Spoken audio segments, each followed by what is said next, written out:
One of the most popular buzzwords used in digital marketing in 2018 and 19 was DTC, or direct-to-consumer marketing. As an SME, you probably sell your products via an e-commerce site directly to consumers. From establishing meaningful consumer relationships to catalyzing short-term sales growth, D2C models offer SMEs in the sportswear industry unique and realistic opportunities to gain market share from mature players during the early stages of their growth. This video will discuss the advantages and shortcomings of reliance on e-commerce channels.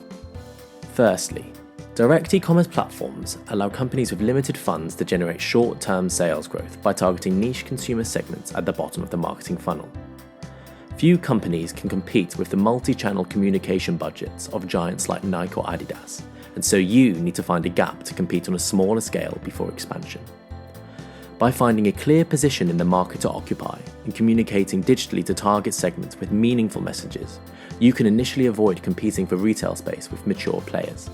Secondly, D2C models allow you to own and personalize your customers' experiences firsthand, allowing for not only increased customer centricity, but also an opportunity to understand customers better than larger players operating via intermediaries.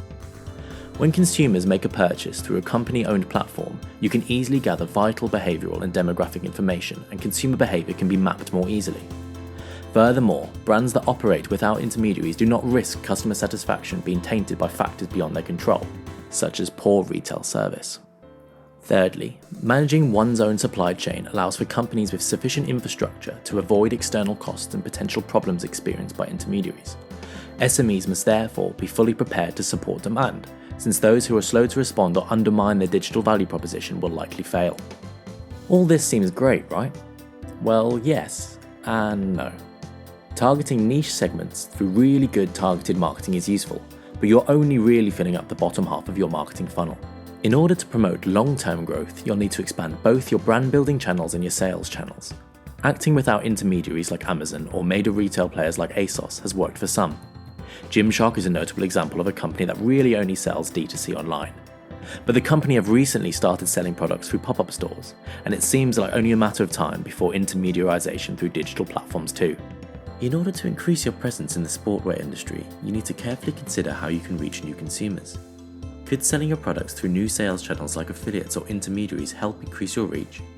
Trusted intermediaries like Amazon or ASOS are certainly worth consideration. Consider your own marketing channels too. A D2C model is great for a while, but it only works if you have a solid mixture of other channels leading consumers to your e-commerce site. So, make sure you go on to read the rest of this page on how you might pick your other digital channels and the importance of integrating them.